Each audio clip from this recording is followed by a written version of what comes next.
ظاهرة شغلت الإنسان منذ أقدم العصور والأزمان، ورغم الأبحاث والاكتشافات العظام إلا أنها بقيت اللغز المحير لبني الإنسان.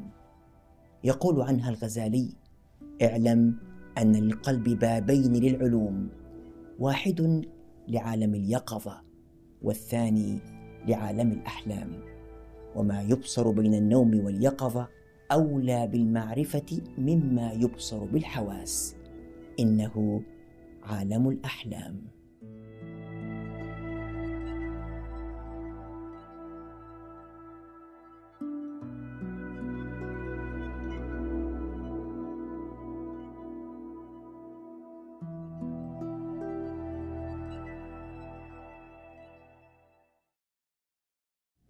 الأحلام قضية معقدة شرق فيها المحلون وغربوا بحثا عن أسبابها وماهيتها، وبالرغم من أن الإنسان يقضي ساعتين كل ليلة في الأحلام، أي ما يعادل حوالي 6 أعوام على مدى حياته، إلا أن عالم الأحلام ما زال يعد من أكثر الأمور غموضا للإنسان.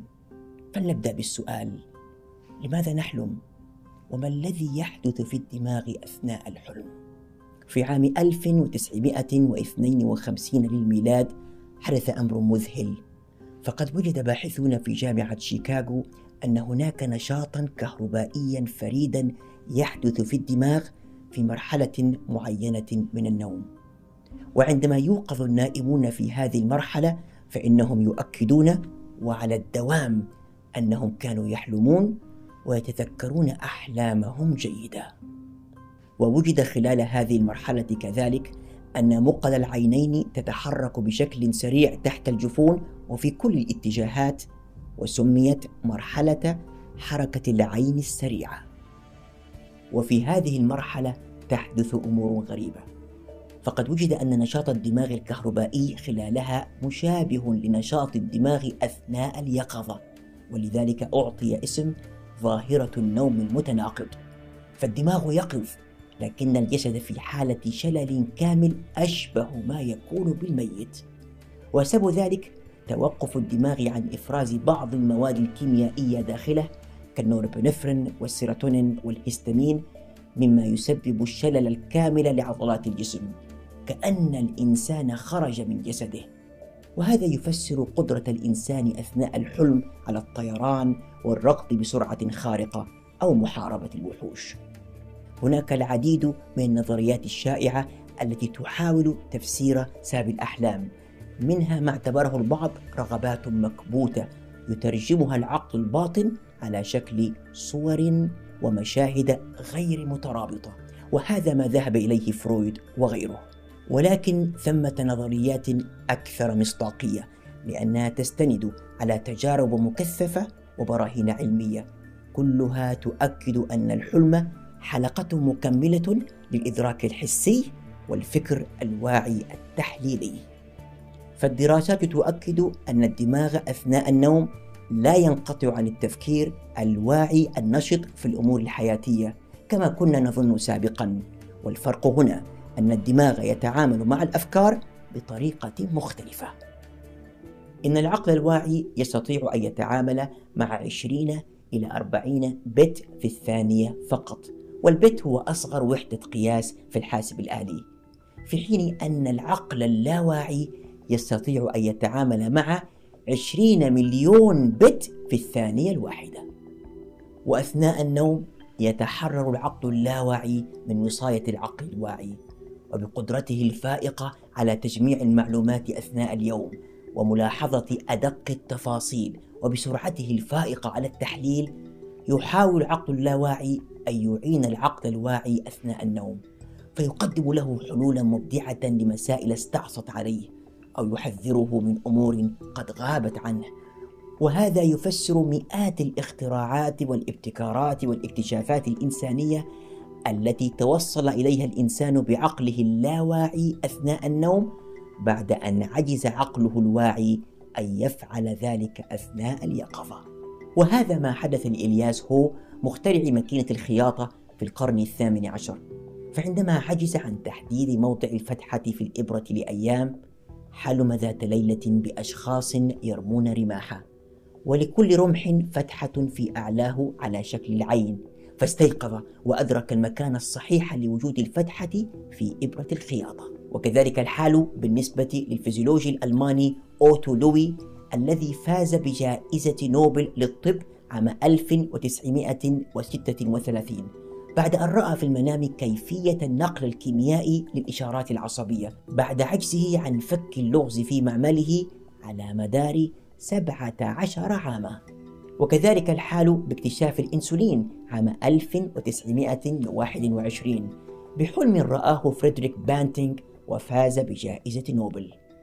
وكذلك النظرية النسبية لأينشتاين، فقد رأى المعادلة في المنام وعاد يدرس الرياضيات لعدة أعوام ليثبت ما رآه في المنام.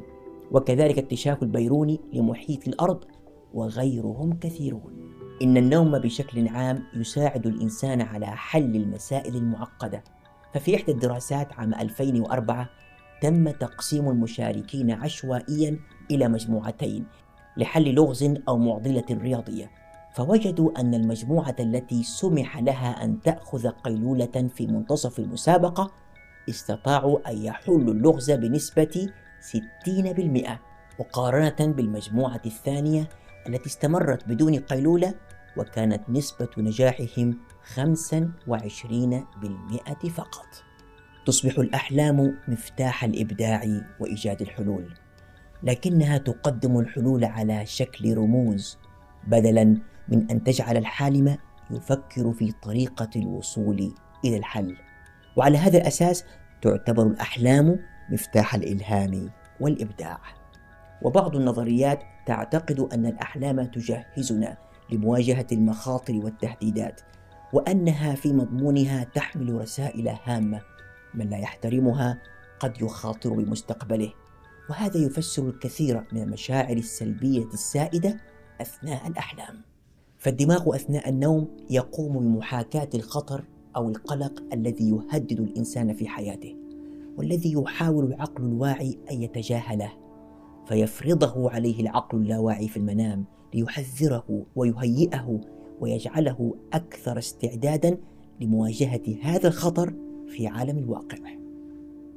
ومن النظريات الأخرى أن الأحلام تعالج فينا الصدمات النفسية التي نتلقاها في يقظتنا، ومثال ذلك أنه إذا نجا إنسان من حريق فإنه في أغلب الظن سيحلم به في تلك الليلة، وهي وسيلة أودعها الله الإنسان لتعينه على سرعة التشافي والعلاج من صدمات الحياة اليومية والتكيف مع حوادث الدنيا، ولتخفف عنا وطأة الصدمات والكوارث حتى لا نفقد عقولنا.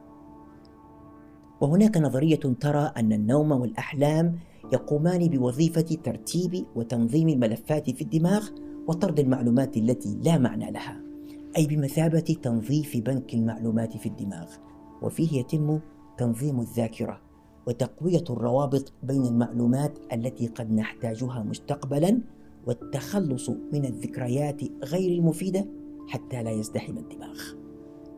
وكذلك النظرية التي ترى الأحلام عبارة عن فرصة تعطي الإنسان الحرية في اختبار وتجربة تصرفات يصعب تجربتها في الواقع، فيقوم الدماغ بالربط بين الأفكار والمشاعر وتفعيل هذه التجارب في الأحلام دون الخوف من تبعات هذه المحاولات الجريئة. إذن ما تقوم به الأحلام هو بمثابة رسائل من العقل اللاواعي إلى العقل الواعي، تتخفى وراء أفكار أو صور أو قصص خيالية، وتحتاج لفك رموزها ليفهمها العقل الواعي، وهكذا يعمل العقل اللاواعي. وهناك من ذهب إلى أن من وظائف الأحلام كذلك حراسة النوم ومقاومة أي شيء يؤدي إلى إقلاق النائم أو إيقاظه. فعلى سبيل المثال، إذا أحس الإنسان بالعطش أثناء النوم فإنه قد يرى في منامه أنه يشرب الماء، وبهذا يستمر نائما ولا يضطر للاستيقاظ لإرواء عطشه. إن النظريات الحديثة ترى أن الأحلام تخدم جميع ما ذكرناه سابقا على حسب احتياج الإنسان في تلك الليلة وحالته العقلية والنفسية. فالأحلام والعقل اللاواعي خادمان للعقل الواعي، يستجيبان لما يحتاجه الإنسان. وهناك ظاهرة تسمى بالحلم الجلي، وفيها يدرك الإنسان أنه يحلم ويمكنه السيطرة على حلمه والتحكم فيه وتوجيهه باتخاذ قرارات واعية أثناء النوم لما يرغب فعله في الحلم. وقد وجد أن الجزء الأمامي من الدماغ، وهو مسؤول عن التخطيط والوعي والإدراك، يكون مفعلا نشطا حينها بخلاف الأحلام الأخرى.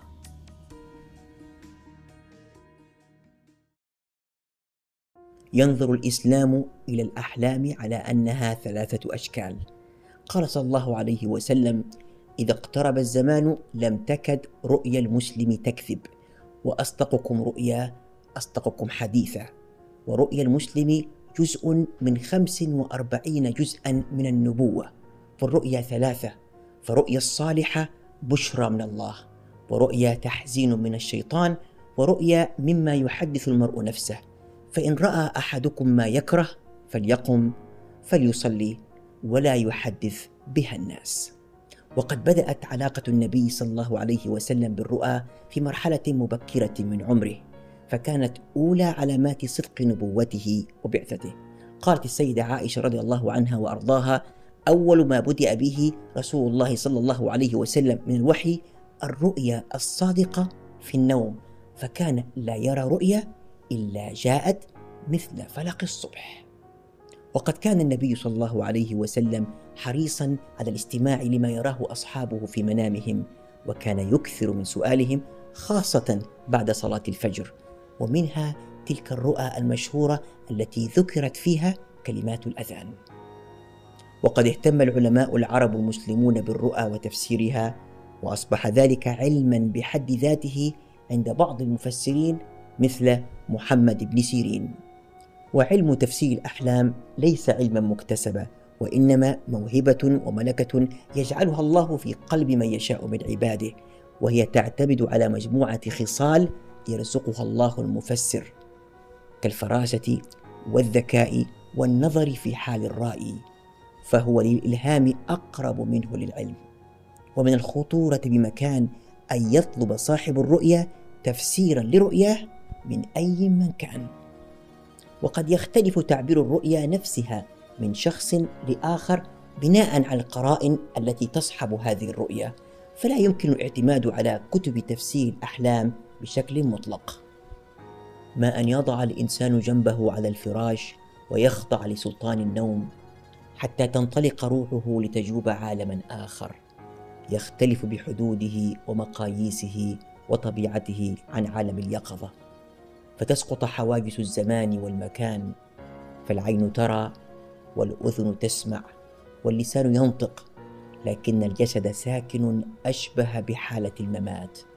إنه عالم الرؤى والأحلام الذي كان وما زال مثار اهتمام الإنسان على مر العصور والأزمان. قال صلى الله عليه وسلم: لم يبق من مبشرات النبوة إلا الرؤى الصالحة يراها المسلم أو ترى له. فمن أكرم بالرؤى الصالحة فقد أكرم بما بقي من ميراث النبوة، فليحمد الله وليلزم ولا يبدل فيبدل الله عليه.